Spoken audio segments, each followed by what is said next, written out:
మీ ఎలాంటి వ్యాపార ప్రకటనలకైనా వెంటనే మా ఛానల్ సంప్రదించండి. ప్రస్తుతం మనతో పాటు ప్రముఖ తంత్ర జ్యోతిష్యులు, జ్యోతిష రత్న, జ్యోతిష సామ్రాట్ చింతా రుక్మాన్ గదరావు గారు మనతో ఉన్నారు. గురువు గారితో మాట్లాడేద్దాం. నమస్కారం గురుగారు. మాతృదేవోభవ, పితృదేవోభవ, ఆచార్య దేవోభవ. ఓం నమో మాందేశ్వరాయ నమః. గురుగారు, డిసెంబర్ మాసం 2025 విశేషంగా మన సంవత్సరం చివరిలోకి వచ్చేసాము. మిథున రాశి వారి స్థితిగతులు ఏ విధంగా ఉండబోతున్నాయి, ఎలాంటి జాగ్రత్తలు తీసుకోవాలి ఓవరాల్ ఈ నెల అంతా కూడా? 2020 సంవత్సరం డిసెంబర్ మాసం మిథున రాశి వాళ్ళకు రాశి ఫలాలు చెప్పుకునే ముందు ఈ మన తెలుగు వాళ్ళందరూ కూడా ఇంగ్లీష్ సంవత్సరానికి అలవాటు పడ్డారు. ఇంగ్లీష్ సంవత్సరం ప్రకారం ఇది చివరి మాసం. మనం వారికి అనుగుణంగానే ఈ మాస ఫలితాలు చెప్తున్నాము. ఈ మాస ఫలితాలు చెప్పే ముందు ఈ రాశి యొక్క ప్రత్యేకతలు కొన్ని మనం చెప్పుకుందాం. ఈ మిథునము అంటే మైథునము. మిథునము అన్న మైథునము అన్న కలయిక అని అర్థం. ఈ రాశిలో ఒక స్త్రీ పురుషుల తలలు లేదా ఒక చిన్నపిల్ల ఇద్దరు చేతులు పట్టుకున్నట్లు ఇద్దరు ఉన్నట్టు జంటగా కనిపిస్తారు. ఇది కలయిక అని అర్థం. కలపడము అని అర్థం. కమ్యూనికేషన్ అని అర్థం. ప్రపంచం అంతా కమ్యూనికేషన్ లేకపోతే ప్రపంచం లేదు. కమ్యూనికేషన్ అనేది అంటే ఈ కమ్యూనికేషన్ అనేదాన్ని సూచించేది కాబట్టి ఇద్దరు కలయిక అన్నారు. ఇప్పుడు ఇద్దరు కలయిక వల్లే మూడో వ్యక్తి పుడుతున్నాడు. ఒకరికొకరు సహకరించుకుంటేనే ఇంకొక ప్రాజెక్ట్ ముందుకు వెళ్తా ఉంది. ఈ కొరియర్ సర్వీస్, ట్రావెలింగ్ అంటే మీకు డ్రైవర్స్, కమ్యూనికేటర్స్, వీళ్ళంతా కొరియర్ బాయ్స్. మన హోటల్లో మనకు భోజనం పెట్టేటువంటి వ్యక్తి కూడా మన కమ్యూనికేటరే. అంటే ప్రతి ఒక్కటి ఈ కమ్యూనికేషన్ సహకారం లేకపోతే ప్రపంచం లేదు, ఏమీ తయారు కాదు. ప్రయత్నము, సహకరించాలంటే ప్రయత్నించాలి కదా. ప్రయత్నము అనే స్థానం ఇదే. మనం వివాహం చేసుకోవాలన్నా ప్రయత్నించాలి, చదువుకోవాలన్నా ప్రయత్నించాలి, బస్ స్టాండ్కి వెళ్ళినా ప్రయత్నించాలి. ఇది కమ్యూనికేషన్. ఈ ప్రయత్నం అనేది కమ్యూనికేషన్. కాబట్టి ఈ రాశి లేకుండా ప్రపంచంలో ఏది జరగదు. ఎవరు ప్రయత్నించాలి కూడా ఏమీ తయారు కాదు. వస్తు మార్పిడి, ఒకప్పుడు వస్తు మార్పిడి విధానం ఉండేది. నాకు కావాల్సిన వస్తువు నీది ఉంటే నీకు కావాల్సిన వస్తువు అది ఉండే, మార్చుకుందాం. ఈ వస్తు మార్పిడి కమ్యూనికేషన్. తర్వాత ధైర్య, వీర్య, విజయస్థానం అంటే ఇక్కడ పరాక్రమ స్థానం అంటారు దీన్ని. ఒక స్త్రీ ఒక అబ్బాయికి అమ్మాయికి వివాహ పొందాలని చూస్తూ ఉంటే ఆ అబ్బాయి జాతకంలో వీర్యస్థానం బలంగా ఉంటేనే సక్సెస్, లేదంటే ఎవరు పిల్లలు పుట్టరు. మూడో స్థానం కుజుడు, వీళ్ళిద్దరూ బాగుండాలి. కుజుడు రక్తానికి అధిపతి, పరాక్రమానికి అధిపతి. మూడో స్థానము ఇతనికి ఇంకా అది బలహీనంగా ఉండే అబ్బాయి బాగుండాలి తెల్లగంటే ఏం చేస్తాం? వీర్య బలం లేదు అతనికి. లేనప్పుడు పెళ్లి చేసి ఏం చేస్తాం? డిసప్పాయింట్ అవుతారు. ఇది మనము కొంచెం విడమరి చెప్పడం వల్ల విజ్ఞానం అర్థమవుతుంది. ఇది వీర్యస్థానము అంటే శక్తి. కాబట్టి ఈ రాశి ఎంత ఇంపార్టెంట్ అనేది ఇప్పటికే అర్థమవుతుంది మనం వింటున్న వాళ్ళకు. అందుకే ఇక్కడ పార్వతీ పరమేశ్వర స్థానం కూడా అంటారు. ఆరుద్ర నక్షత్రం ఇక్కడే ఉంది. శివుడు అంటే అర్ధనారీశ్వరుడు, కమ్యూనికేషన్. శివుడు అంటే పంచభూతాలు. నమశివాయ అంటే పంచభూతాలని అర్థం. కాబట్టి ఇక్కడ చాలా చాలా స్పెషల్ రాశి ఇది. ఇంక రాశి వీక్గా ఉంటే వాళ్ళకి ఏ విధంగా ఏం అర్థం కాదు, ఏమీ చేయలేరు, నా వల్ల ఏం కాదు. కాలపురుడికి మూడో స్థానం అంటే చేతులు అని అర్థం. ఏమీ చేయలేరు వాళ్ళు. చేత కాదు అంటారు కదా. కాలు కాదని ఎందుకు అంటారు, చేత కాదు ఎందుకు అంటారు? ఇవి చేతులు కాబట్టి, మూడో స్థానం కాబట్టి రాయాలన్నా సంపాదించాలన్నా చేతిండా, కనీసం పెళ్ళేప్పుడు సరైన మంగళసూత్రం కట్టాలని కూడా చేతిలో ఉండాలి. కాబట్టి అందుకే దీన్ని పరాక్రమ స్థానం ఉన్నారు. ఒక ఆయుధం పట్టాలంటే కూడా చేతులే కావాల్సింది. ఒక సంగీతం వాయించాలంటే కూడా చేతులే కావాల్సింది. ఏదైనా ఒక సంగీతం మీరు వినిపిస్తే అది ఇంకొకరు వినిపించాలంటే అది కమ్యూనికేట్ అవుతుంది. కాబట్టి ఇక్కడ సాక్షాత్తు ఆది దేవతలైనటువంటి పార్వతీ పరమేశ్వర రాశిగా ఇది ఉంది. రుద్రుడు ఆది దేవతల వల్ల, ఆది దంపతులు. ఆరుద్ర నక్షత్రం ఇక్కడ ఉంది. ఆరుద్ర నక్షత్రంలో శివారాధన ఇంకా కాని పని అంటూ లేదంటారు. అది రాహుది ఆ నక్షత్రం. కాబట్టి రాహు అంటేనే కమ్యూనికేషన్, విదేశాలు. రాహు అంటేనే A to Z శాటిలైట్స్ కానీ A to Z కమ్యూనికేషనే కదా.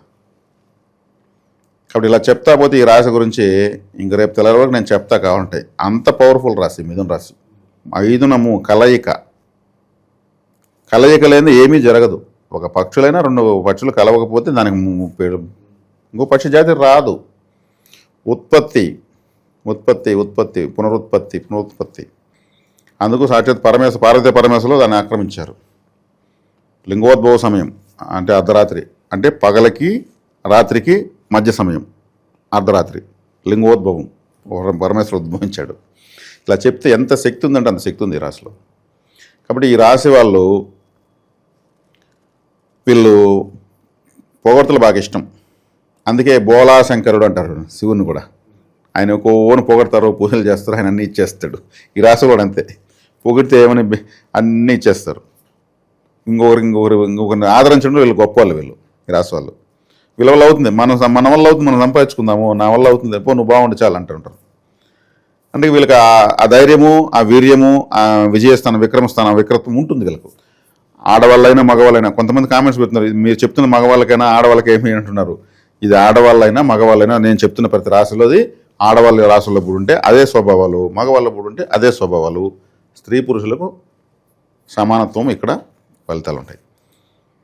కాబట్టి ఇక్కడ వీళ్ళను మనం పొగుడుతూ అప్రిషియేట్ చేస్తూ పోతా ఉంటే వీళ్ళు ఏమైనా చేస్తారు. ఇది వీళ్ళ యొక్క పరిస్థితి. ఇప్పుడు మనం చాలా స్ట్రెంగ్త్గానే చెప్పాం చాలా. ఇక్కడికి ఇంకా చెప్తే దండిగా ఉంది. ఇంకా చాలా శివ కుటుంబమే ఉంది ఏకంగా ఈ రాశిలో. ఆ తర్వాత ఇంకో సందర్భం చెప్పుకుందాము. ఇప్పుడు ఈ రాశికి లగ్నంలో గురువు ఉన్నాడు, అంటే రాశిలో గురువు ఉన్నాడు. 10వ ఇంట్లో శని ఉన్నాడు. 6, 7 స్థానాల్లో కుజుడు, రవి, బుధ, శుక్ర ప్రభావాలు ఉన్నాయి. 3వ ఇంట్లో కేతు, 9వ ఇంట్లో రాహు ఉన్నారు. 9వ ఇంట్లో రాహు ఉంటే పితృ అరిష్టము. రాహు 9వ ఇంట్లో ఉండకూడదు. 7వ ఇంట్లో రవి ఉంటే అది కూడా పితృ అరిష్టమే. ఈ రాశికి రవి మంచివాడు కాదు. 10వ ఇంట్లో శని అష్టమాధిపతి 10వ ఇంట్లో ఉన్నాడు. అది అంత మంచిది కాదు, అష్టమాధిపతి కాబట్టి. గురువు జన్మలో ఉండడము, గురువు బాధకాధిపతి జన్మలో ఉన్నాడు. కేతు 3వ ఇంట్లో ఉన్నాడు. కేతు 3వ ఇంట్లో ఉంటే మంచిదే, కానీ వీళ్ళందరినీ కానీ ఆయన విశేషణ ఫలితాన్ని ఇచ్చేదేమి ఉండదు. ఇక్కడ ఏం చేసినా కానీ బుధుడు, శుక్రుడు చేయాలి. కానీ భాగ్యస్థానంలో తండ్రికి అరిష్టమే కానీ రాశికి రాహు మంచి చేస్తాడు. ఒక తండ్రి విషయంలో మాత్రం ఇబ్బంది, మిగిలిన విషయాలు బాగా చేస్తాడు. ఎందుకంటే రాశిలో ఉన్నాడు రారుద్రాకి అధిపతి 9లో భాగ్యంలో ఉన్నాడు కాబట్టి తండ్రి మినహా పితృ కారకత్వాలతో మిగతా అంతా బాగా అభివృద్ధి ఉంటాయి. జన్మలో గురువు ఉన్నాడు కాబట్టి ఏదన్నా గ్యాస్ట్రిక్ ప్రాబ్లం కానీ, అజీర్ణం కానీ, గమనిస్తేనే తెలిసిన ఒక విధమైన తలనొప్పి కానీ ఉండేదానికి అవకాశం ఉంటుంది. అన్నిదా మించి అంత పెద్దగా దుష్ప్రభావం చూపించలేడు. శుభకార్యాలు బాగానే ఉంటుంది. ఇప్పుడు ఈ దశ ఇప్పుడు గోచరం ఉన్న వాళ్ళకు, ఈ రాశిలో ఉన్న వాళ్ళకు గురుదశగానే అయిపోయింటే ఇప్పటి వరకు లైఫ్లో ఈ గురువు పెద్దగా బాధించడు. గురుదశ కాని వాళ్ళకు ఎక్కువ బాధ ఉంటుంది, ఎందుకంటే ఆ దశ పెండింగ్లో ఉంది కాబట్టి. శని దశ అయిపోయింటే శని బాధించడు, 10% పనిచేస్తాడు, 90% అనుకూలమే చేస్తాడు. గురుదశ అయిపోయింటే గురువు అనుకూలం. అన్నప్పుడు ఏమి ఉండాలి, వీళ్ళు పుట్టినటువంటి వీళ్ళ వయసు ఇప్పుడు ఒక 45 దాటే ఉండాలి. 45 సంవత్సరాల పైన ఉండే వాళ్ళకి బాగుంది. ఎందుకంటే గురుదశ 16 సంవత్సరాలు, శని దశ 19 సంవత్సరాలు, 30 సంవత్సరాలు అయిపోతున్నారు 2 దశలకే. 45 అంటే అప్పుడు ఆ 2 దశలు అయిపోయింటాయి, వాళ్ళకి బాగుంటుంది. మిగిలిన 45 లోపల ఉన్న వాళ్ళకు తీవ్రత ఎక్కువ ఉంటుంది. ఏజ్ బట్టి ఇలా వయసు రీత్యా జ్యోతిషం ఒకటి ఉంది, దాన్ని మనం తొందరలో చెప్పబోతాం. చెప్తున్న రాశి ఫలితాల్లో చిన్నపిల్లలకు, అప్పుడే పుట్టిన పిల్లలకు, చనిపోయే వాళ్ళకి ఎట్ట పని చేస్తుంది, పని చేయదు. అవగాహన కోసం, జ్యోతిషశాస్త్రాన్ని పైన నమ్మకం పెంచడం కోసం మనం చేస్తున్న ప్రయత్నం ఎన్నో రకాలుగా ఉంది. కాబట్టి 45 సంవత్సరాల పైన ఉన్న వాళ్ళకు గురువు శని వ్యతిరేకులు కాదు. ఇక రవి 7వ ఇంట్లో ఉన్నాడు కాబట్టి ఏదన్నా ఉష్ణము చేసేదానికి, వేడి చేసేదానికి, పితృ సంబంధికులతో అంటే సర్నేమ్ పాలలతో కొంచెం గొడవలు వచ్చేదానికి, చికాకులు వచ్చేదానికి అవకాశం ఉంటుంది. వీళ్ళు వాచ్ కట్టకూడదు. రవి వీళ్ళకి పాపి. వాచ్ అంటే రవి కాలాన్ని తెలియజేస్తాడు కదా. రవి కాలానికి మనం పట్టుకోవడానికి తయారు చేసుకుంది కదా. డిజిటల్ వాచ్ కట్టాలి. డిజిటల్ వాచ్ అంటే నెంబర్లు పడి ఆరుతుంటాయి ఇట్లా, అది రాహు. నాది మిథున లగ్నం అండి, నేను డిజిటల్ వాచ్ కట్టుకున్నా. ముందున్న వాచ్లు కడితే సాఫ్ట్వేర్లు దెబ్బతింటా ఉన్నాయి, ఎగిరిపోతున్నాయి. నాది నేను ప్రాక్టికల్ చూసా. సింహరాశి నా చిన్న అబ్బాయి, సింహరాశి మా అబ్బాయి కాబట్టి ఆడి చేతి నేను కట్టించుకున్నా, నేను డైరెక్ట్గా కట్టుకోలేదు. కలిసి రాదు. అదే వీళ్ళు వాల్ క్లాక్ శివాలయానికి కానుక ఇవ్వచ్చు, ఆలయాల్లో వాల్ క్లాక్లు పెడతా రావచ్చు, టైం కలిసి వస్తుంది. కాబట్టి ఇక్కడ వచ్చే కాడికి వీళ్ళకు బాగుందా అంటే బాగుంది, బాగాలేదంటే బాగాలేదు. గురుశనులు జన్మస్థానాన్ని 10వ స్థానాన్ని డీల్ చేస్తున్నారు కాబట్టి 40 సంవత్సరాల తర్వాత ఉన్న వాళ్ళకి బాగుంటుంది. ఆ వయసు లోపల ఉన్న వాళ్ళకి ఈ దశలు అయి ఉండవు. కాబట్టి దాని వీళ్ళ తీవ్రత ఎక్కువ ఉంటుంది. ఏ విషయాల్లో ఇబ్బంది ఉంటుందంటారు 40 కింద వాళ్ళకి? 40 కింద వాళ్ళకంటే ఇప్పుడు శని మహర్దశ జరుగుతుంది అనుకోండి, వీళ్ళ జీవితంలో అన్నీ ఆలస్యం జరుగుతుంటాయి. శనేశ్వరుడు అంటే ఆలస్య గ్రహము, ఆయన ఫలితం ఇస్తాడు, ఆయన ప్రయాణించేదాన్ని బట్టే ఇస్తాడు. ఆయన 30 డిగ్రీలు 2.5 సంవత్సరం 24, 48 ఒక సంవత్సరం 30 నెలలకు దాటుతాడు. 1 డిగ్రీ 1 నెలకు దాటుతాడు ఆయన. 2.5 సంవత్సరం పడుతుంది 30 డిగ్రీలు ఆయన దాటేదానికి.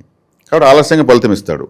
వాళ్ళ వ్యక్తిగత జాతకంలో మళ్ళీ ఆయన అనుకూలంగా ఉన్నప్పుడే ఏదైనా కొంత ఫలితం ఉంటుంది, లేదంటే చాలా ఇబ్బందులు ఉంటాయి. అష్టమాధిపతి కాబట్టి అజ్ఞాతవాసము, అరణ్యవాసము అన్నీ చూపించేస్తాడు, అవమానవాసాలు అన్నీ చూపించేస్తాడు. స్త్రీ వల్ల ఏదైనా ఇబ్బందులు ఉంటాయి, వాళ్ళ వల్ల పరువు నష్టం కానీ ధన నష్టం కానీ?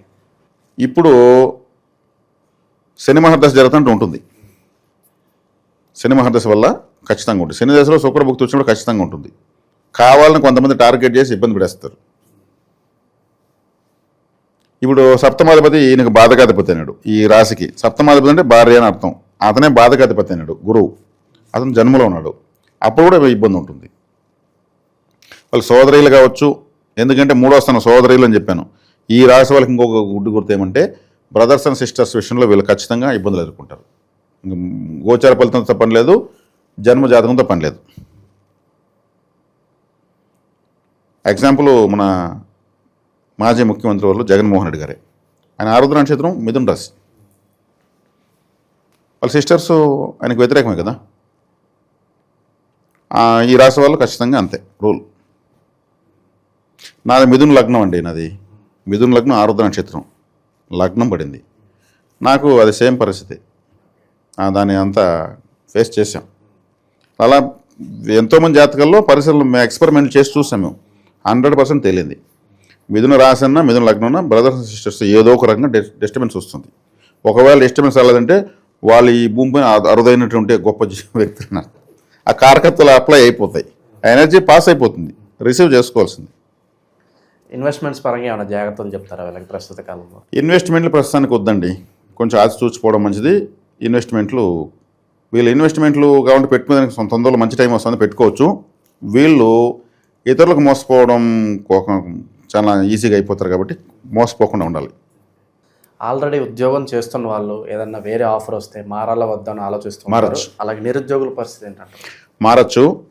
నిరుద్యోగులు ఇప్పుడు నేను చెప్పినట్టు శనిదశ గురుదశ జరుగుతూ ఉంటే కష్టతరంగానే ఉంటుంది. ఆ కష్టతరంగా ఉన్నా కానీ చేయక తప్పదు. చేసుకొని రావడం వల్ల వీళ్ళకు బుధ మహర్దశ, గురుదశ శనిదశ అయిపోయిన తర్వాత బుధ మహర్దశ పెడుతుంది. బుధ మహర్దశలో ఒక స్థాయికి వచ్చేస్తారు.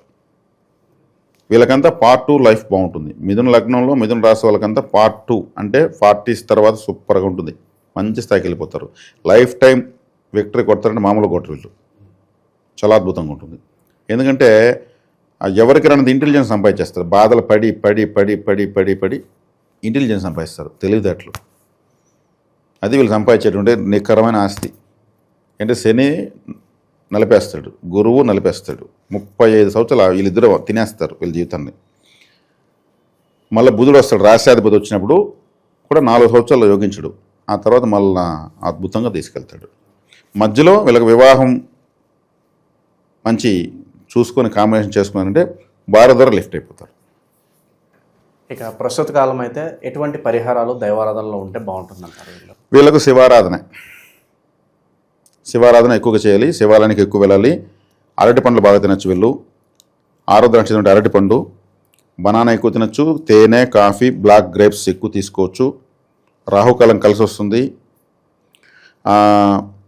వీళ్ళకు ప్రత్యేకించి grey related ash colour, silver colour, maroon colour కలిసి వస్తాయి. రాహుకాలం కలిసి వస్తుంది. రాహుకాలాన్ని అడ్డం పెట్టుకుని ఏ పనులు ఆపుకోవాల్సిన అవసరం ఏం లేదు. జనరల్గా రాసి ఇచ్చే చెప్తాను. వారంలో ఏ రోజు ఎక్కువ ప్రిఫరెన్స్ ఇవ్వచ్చు అంటారు వీళ్ళు? వారంలో వీళ్ళు తీసుకుంటే బుధవారము, శుక్రవారము. ఆ తర్వాత తీసుకుంటే రాహుకాలం. రాహుకాలం ఒక వారానికి 21 గంటలు ఉంటుంది.